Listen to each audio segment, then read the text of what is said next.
Hey guys, welcome back to my channel. My name is Tuscany, and today I'm going to be talking about vintage style for beginners. So grab a cup of tea and let's get into it.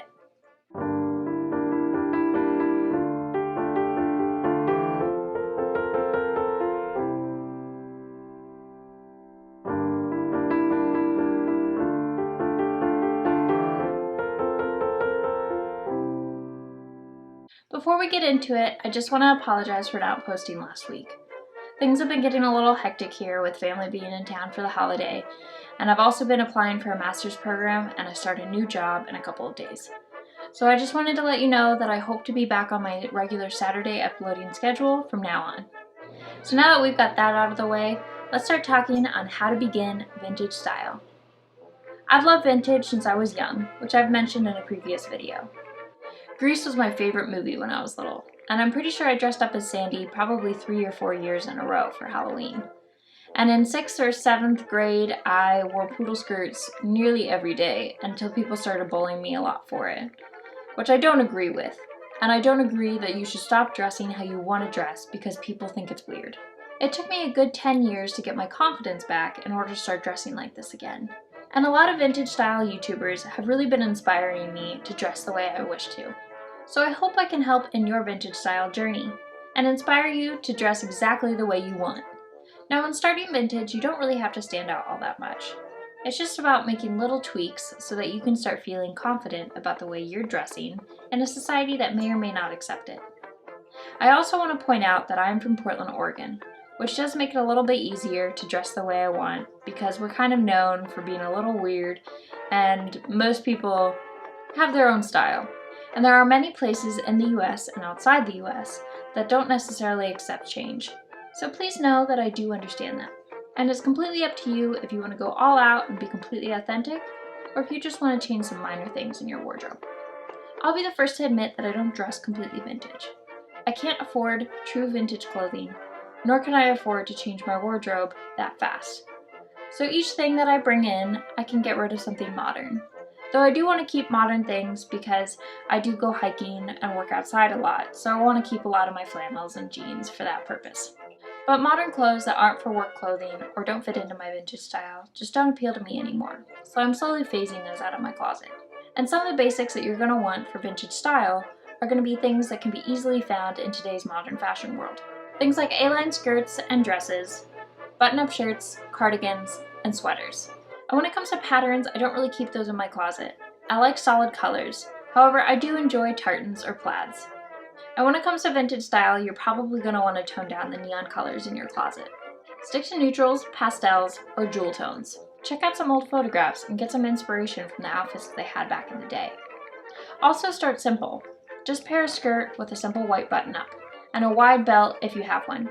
I don't actually have any wide belts right now, but I do hope to get one in the future because they can be paired with so many different outfits to make it a little bit more vintage. As for shoes, any sort of loafer, Oxford, flat, or Mary Jane would work great with this kind of outfit.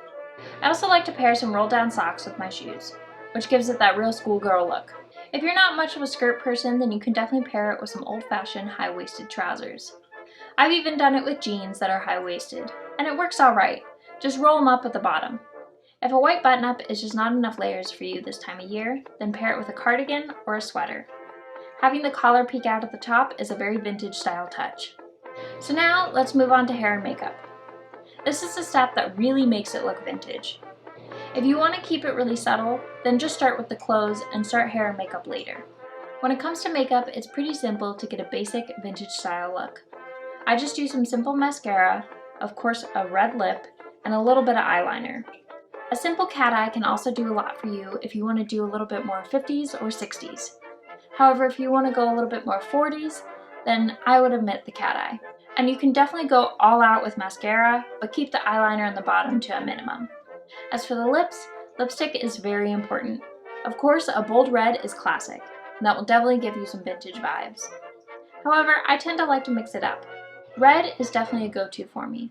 However, I also have a taupey color that works really well with the neutral shades in my wardrobe. I also have a vibrant blue.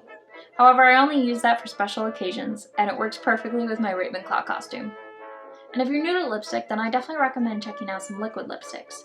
They're easy to apply and they stay on for long periods. And there are so many different kinds of lipsticks, it can become really overwhelming. So just start with one and see if you like it first. So for me, that's really about it for makeup. If you're really into makeup and want to go through the whole foundation and other things, then go for it. I recommend blush for a more vintage style look. As for the hair, there's a lot of different things you can do with it. The hairstyle that I have right now is a very simple 1940s style look.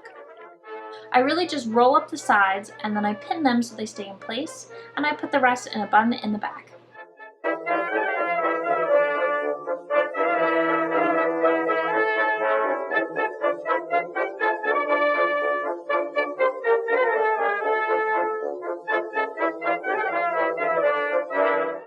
I also have a nice hair bow that was gifted to me. If you're interested in hair bows, then I definitely recommend getting some, because they're a nice way to hide some pins or hold something in place. If you're interested in doing vintage curls, then I definitely recommend getting some foam rollers. They're definitely uncomfortable to sleep in and they take some getting used to. However, they create a very vintage style look and it doesn't really take that much work. It's just a sleeping process that is a little difficult. Foam roller sets usually come in a variety of sizes. So here are my foam rollers. They come in 4 different sizes, and each size offers a different look, obviously. I tend to use the big ones. I have a lot of hair, and it fits. But I also use these 2 sizes, depending on the look that I want. These are really kind of just useless to me, except maybe for my bangs, but then I think they create too tight of curls. But they really take some experimenting if you're new to it. I'm still learning. I'm still learning what my hair does with them or how I like my hair. So that's definitely an experimenting process.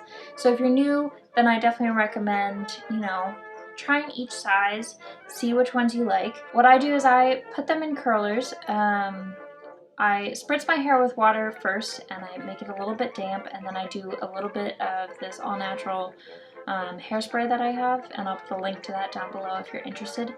And then I put my hair in rollers and let it dry and set overnight.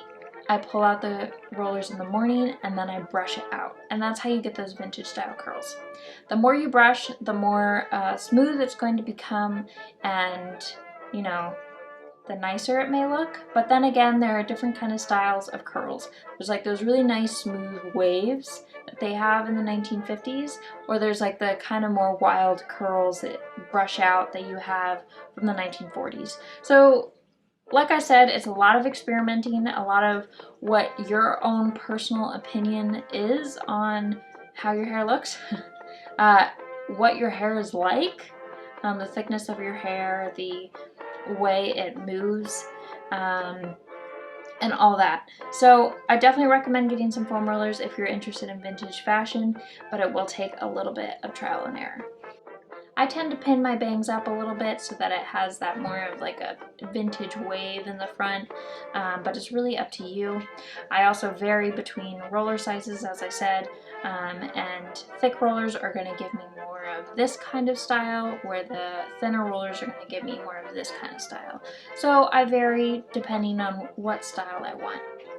I also don't put rollers in as often as I'd like. I get really lazy when it comes to it, so a hairstyle like this is really nice because I don't have to do the rollers. I also don't necessarily know what style I'm going for the next day, and I've had a lot of free time on my hands, so I've really just been in my pajamas a lot. Anyway, so those are really some of the basics for hair. However, I do hope to do a full-on hair tutorial video in the near future. However, I am still learning how to do my own hair and how to deal with foam rollers and everything. So I don't necessarily want to make a video for you guys yet until I'm really solid in my technique and everything like that. If you're really desperate for a vintage style hair video, then I'll put some links in the description box below on some YouTubers that have some really great vintage style hair tutorials. So now that we've covered clothes, hair, and makeup, let's talk about some accessories. First off, I want to talk about my nails. Red nail polish is really classic for that vintage style look. However, nail polish is not really important. I do a lot of nail polish because it makes my nails stronger, and I like to keep them a little longer because they help in my crafting endeavors. However, if you're not into nail polish, or you can't afford it, or anything like that, then you don't need to do it. It's not important. But if you do nail polish, then reds are really great, or just some basic, like a clear polish, French tip, or sticking to jewel tone colors is your best bet for vintage style.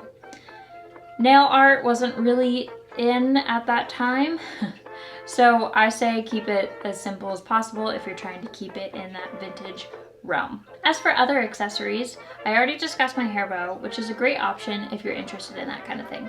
Another great accessory is a brooch. Brooches give that kind of antique-y vibe, and they can also be really expressive. Here I have my Ravenclaw house brooch. I also have an Even Star from Lord of the Rings, and there are some amazing ones out there.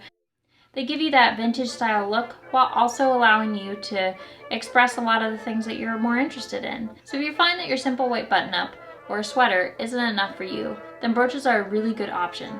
Moving on to different kinds of jewelry, I'm very particular in my types of rings. This one my sister made for me.